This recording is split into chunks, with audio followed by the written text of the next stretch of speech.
Pemirsa, tanaman kecubung memakan korban jiwa. Ada 2 orang meninggal dunia, sementara puluhan lainnya masih masuk ke rumah sakit jiwa. Dan meski begitu ternyata kecubung belum masuk dalam golongan narkotika. Padahal jelas efeknya sangat membahayakan nyawa. Lalu apa alasannya? Berikut liputan jurnalis Metro TV Reida Pulpi. Itu sebenarnya dibilang bukan ngefly, Mbak. Gila udah jatuhnya.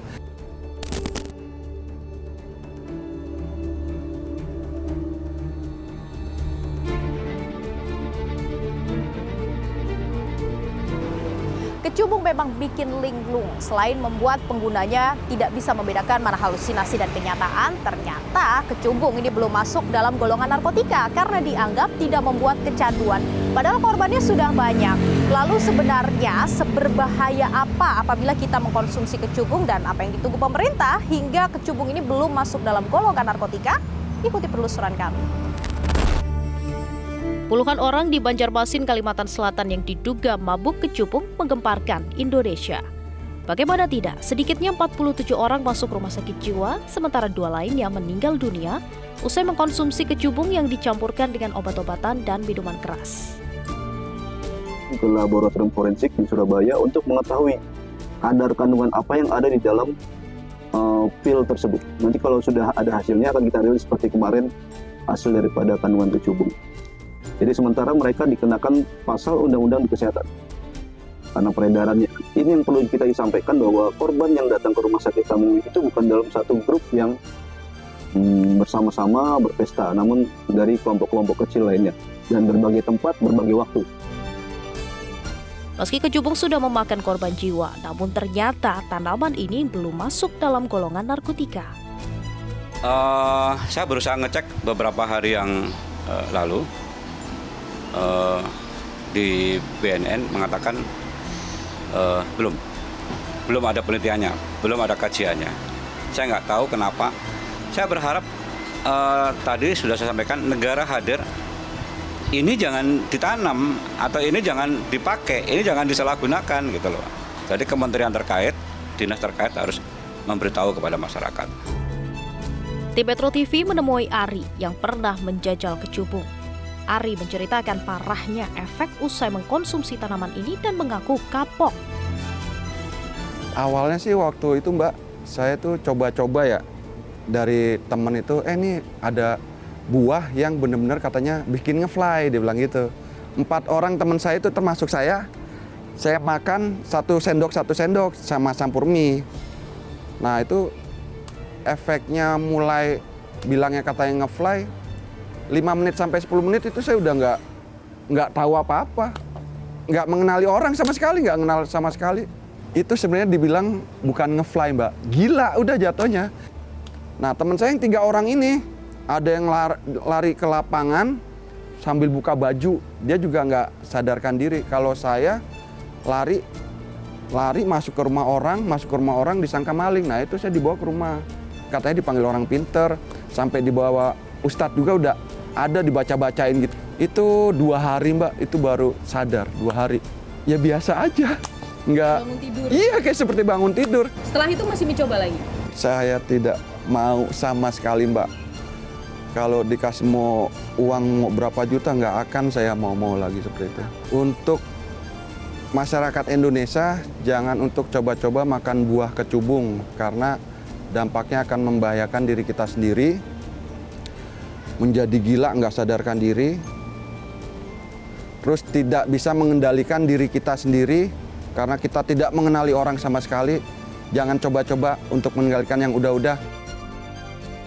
Senada dengan cerita Ari, Ketua Perkumpulan Dokter Pengembangan Obat Tradisional dan Jamu Indonesia Ingrid Tania menyebut bahwa efek kecubung sangat berbahaya, bahkan membuat orang tak menyadari perbuatannya sendiri hingga bunuh diri. Sebetulnya kecubung saja itu bisa ya menimbulkan halusinasi yang berat ya, terutama halusinasi visual. Sehingga ya karena dia sudah hilang kesadaran juga ya, ada delirium hiperaktif, jadi dia terlihat seperti sangat hiperaktif, kemudian karena ada halusinasi akhirnya dia bisa terjun ke sungai, bisa menggantung diri, bisa terjun dari gedung gitu ya, itu bisa. Jadi murni disebabkan oleh kecubung itu bisa. Ada pula sebetulnya gejala keracunan kecubung ya atau intoksikasi itu misalnya terjadi denyut jantung yang sangat cepat ya sehingga menimbulkan gangguan irama jantung, misalnya jantungnya jadi gagal bekerja dengan benar, itu juga bisa. Kasus kecubung di Banjarmasin ini bukan yang pertama kali terjadi di Indonesia. Pada 11 Juli 2023, ada 2 remaja di Cilegon, Banten yang ditangkap oleh Satpol PP usai mabuk kecubung dan meresahkan masyarakat. Kemudian pada 20 Maret 2023, ada seorang supir taksi online yang dirampok. Nah, modusnya adalah buah kecubung yang dicampur dengan nasi padang yang kemudian ia konsumsi. Nah, ini terjadi di Tol Jagorawi. Kemudian pada 30 Juli 2021, tepatnya di Kabupaten Musi Banyu Asin, Sumatera Selatan, ada seorang anak berusia 13 tahun yang meninggal dunia usai mengkonsumsi kecubung bersama 2 temannya, di mana 2 temannya ini mabuk berat.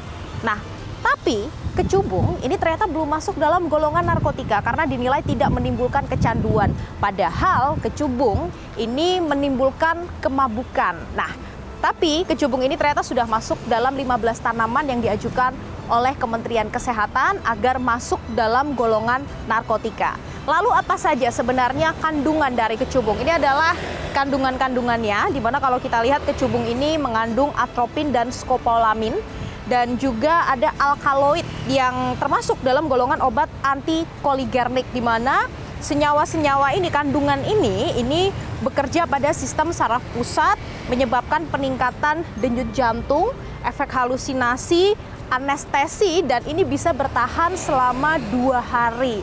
Itu mengapa jika sudah mengkonsumsi kecubung ini tidak bisa membedakan mana halusinasi dan mana kenyataan. Sebenarnya seberbahaya ini pemirsa apabila manusia mengkonsumsi kecubung. Namun yang menjadi pertanyaannya, sebenarnya mengapa kecubung ini belum masuk dalam golongan narkotika?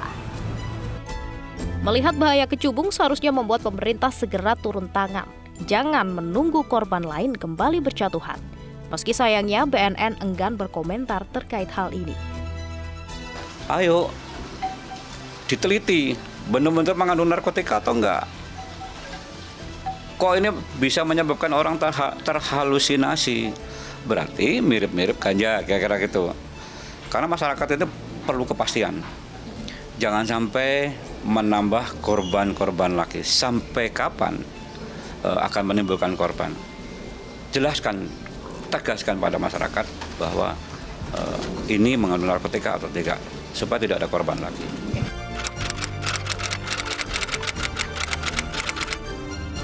Dia harus diteliti lagi sih biar nggak banyak korban lebih banyak lagi. Nah, seharusnya pemerintah itu turun tangan ya untuk menyelamatkan hal ini gitu ya. Mungkin pemerintah baiknya lebih mendalami lagi terkait tanaman-tanaman yang memiliki zat narkotika gitu ya Mbak. Karena itu zat adiktif yang sepertinya lebih banyak negatifnya. Seharusnya untuk bahan makanan apapun yang jenisnya bisa membahayakan kesehatan manusia, itu pemerintah harus take care. Mereka harus melakukan penerapan standarisasi agar korban-korban berikut tidak terjadi lagi.